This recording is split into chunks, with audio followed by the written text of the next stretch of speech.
नमस्कार। ये दिल्ली के चांदनी चौक में बल्ली मरान गली में स्थित गालिब की हवेली है।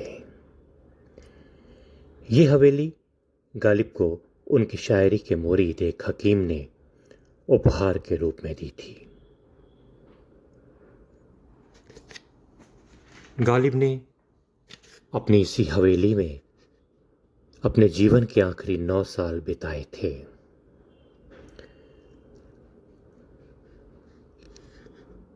हैं और भी दुनिया में सुखनवर बहुत अच्छे, कहते हैं कि गालिब का है अंदाज़े बयां। और ये गालिब की हवेली है। आगरा में 27 दिसंबर 1797 को जन्मे मिर्ज़ा असदुल्लाह बेग खान यानी मिर्ज़ा गालिब फारसी, अरबी और उर्दू के महान शायर रहे हैं। 13 वर्ष की उम्र में गालिब का निकाह उमरा बेगम से हुआ था। गरीबी की वजह से मुश्किल भरी जिंदगी में गालिब ने जो 7 बच्चे पैदा किए उनमें से कोई भी जिंदा नहीं रहा।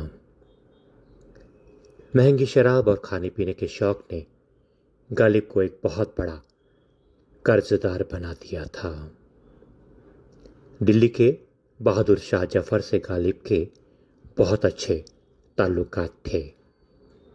15 फरवरी 1869 को दिल्ली में गालिब का इंतकाल हो गया। आह को चाहिए एक उम्र असर होने तक, कौन जीता है तेरी जुल्फ के सर होने तक। ये गालिब की हवेली है। इसके बाद गालिब के मकबरे की तरफ चलेंगे। दिल्ली में निजामुद्दीन के पास गालिब का ये मकबरा है, जिसका रास्ता यहाँ बने हुए 64 खंभों वाली एक इमारत से होकर गुजरता है। मौत का एक दिन मुअय्यन है, नींद क्यों रात भर नहीं आती। ये गालिब का मकबरा है।